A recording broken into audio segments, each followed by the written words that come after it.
दोस्तों नमस्कार। आप मैं परिवार के सकुशल पूर्वक रहें, यही भगवान से प्रार्थना करते हैं। और आज शिव पुराण का महाशिव पुराण का 26वां अध्याय हम वाचन करने के लिए जा रहे हैं, और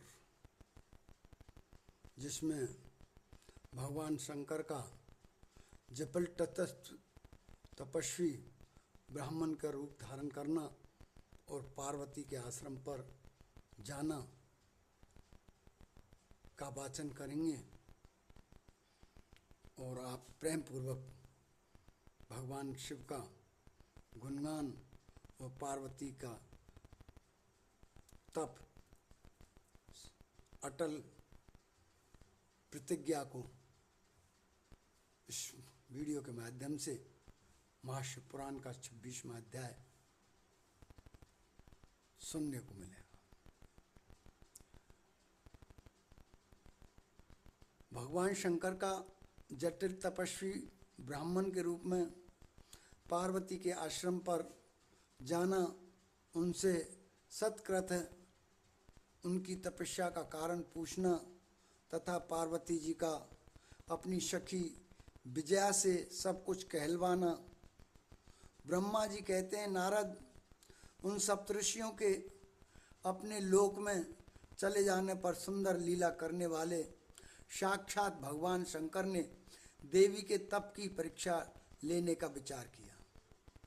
वे मन ही मन पार्वती से बहुत संतुष्ट थे। परीक्षा के ही बहाने पार्वती जी को देखने के लिए जटाधारी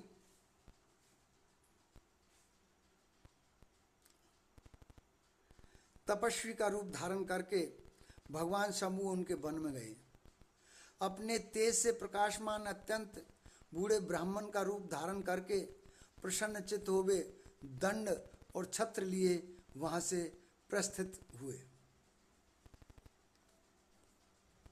आश्रम में पहुंचकर उन्होंने देखा देवी शिवा सखियों के से घिरी हुई वेदी पर बैठी है और चंद्रमा की विशुद्ध कला सी प्रतीत होती है।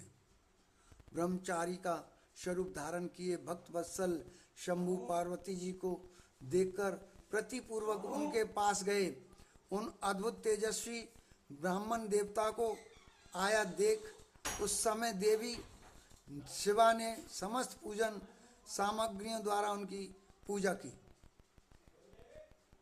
जब उनका भली भांति सत्कार हो गया, सामग्रियों द्वारा उनकी पूजा संपन्न कर ली गई, तब पार्वती ने बड़ी प्रसन्नता और प्रेम के साथ उन ब्राह्मण देव से आदरपूर्वक कुशल समाचार पूछा।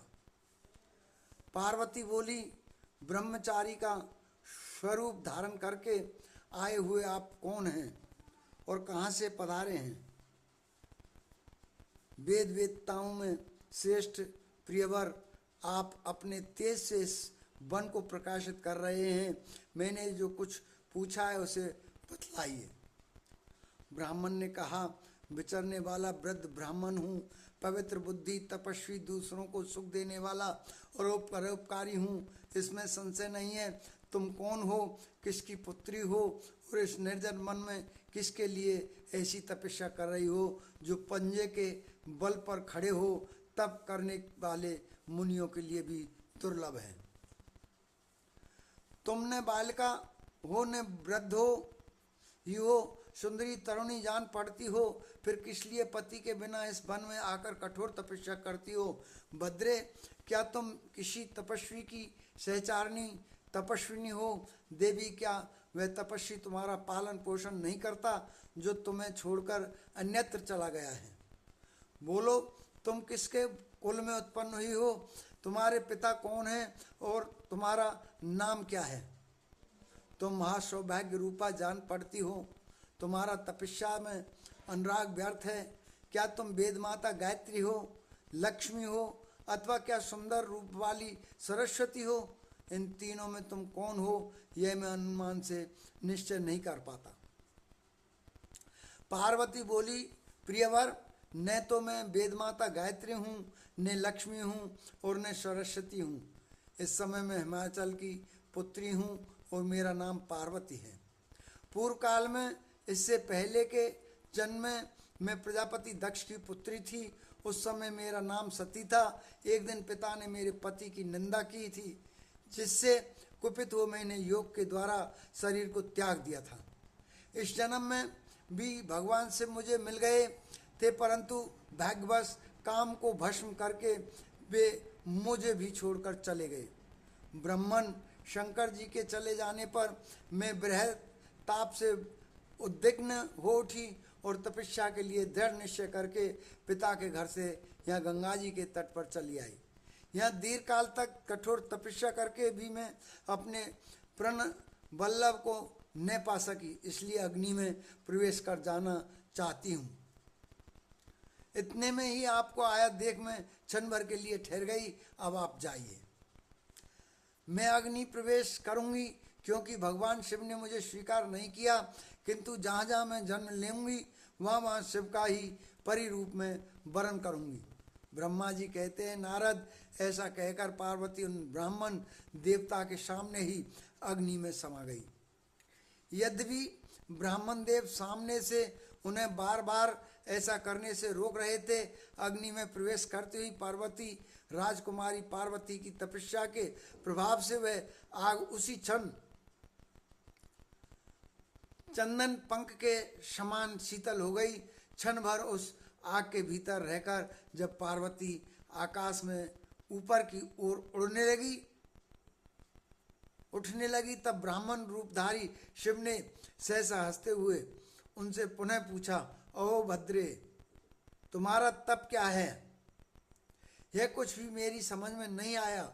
इधर अग्नि से तुम्हारा शरीर नहीं जला, यह तो तपस्या की सफलता का सूचक है, परंतु अब तक तुम्हें अपना मनोरथ प्राप्त नहीं हुआ, इससे उनकी विफलता प्रकट होती है। अतः देवी, सबको आनंद देने वाले मुझ श्रेष्ठ ब्राह्मण के सामने तुम अपने अविष्ट मनोरथ को सच सच बताओ। ब्रह्मा जी कहते हैं, नारद, ब्राह्मण के इस प्रकार पूछने पर उत्तम व्रत का पालन करने वाली अंबिका ने अपनी सखी को उत्तर देने के लिए प्रेरित किया। पार्वती से प्रेरित हो उनकी विजया नामक प्राण प्यारी सखी ने, जो उत्तम व्रत को जानने वाली थी, जटाधारी तपस्वी से कहा। सखी बोली, साधो, तुमसे पार्वती के उत्तम चरित्र का और इनकी तपस्या के समस्त कारणों का वर्णन करती हूँ। आप सुनना चाहते हो तो सुनिए। मेरी सखी गिरिराज हिमाचल की पुत्री है। ये पार्वती और काली नाम से विख्यात है तथा माता मेनका की कन्या है। अब तक किसी ने इनके साथ विवाह नहीं किया है। ये भगवान शिव के सिवा दूसरे किसी को चाहती भी नहीं। उन्हीं के लिए 3000 वर्ष से तपस्या कर रही है। भगवान शिव की प्राप्ति के लिए ही मेरी इन सखी ने ऐसा तप प्रारंभ किया है। विप्रवर, इसमें जो कारण है उसे बताती हूँ, सुनिए। ये पर्वतराज कुमारी ब्रह्मा, विष्णु तथा रुद्र, इंद्र आदि देवताओं को भी छोड़कर केवल पिनाक पानी भगवान शिव को ही पति रूप में प्राप्त करना चाहती है और नारद जी के आदेश से ये कठोर तपस्या कर रही है। द्विश्रेष्ठ, आपने जो कुछ पूछा था उसके अनुसार मैंने प्रसन्नता पूर्वक अपनी सखी का मनोरथ बता दिया। अब आप और क्या सुनना चाहते हैं? ब्रह्मा जी कहते हैं, नारद, विजय का यह यथार्थ वचन सुनकर जटाधारी तपस्वी रुद्र हंसते हुए बोले, सखी ने ये जो कुछ कहा है उसमें मुझे परिहास का अनुमान होता है। यदि यह सब ठीक हो तो पार्वती भी अपने मुँह से कहे। जटिल ब्राह्मण के इस प्रकार कहने पर पार्वती अपने मुँह से ही यूं कहने लगी। और इसी के साथ 26वां अध्याय महाशिव पुराण का समाप्त होता है। मिलते हैं 27वें अध्याय में, और जब तक के लिए विराम। और आप लाइक और सब्सक्राइब जरूर कर देना। आपसे यही है। राधे कृष्णा जी। कमेंट में ओम नमः शिवाय जरूर लिखना।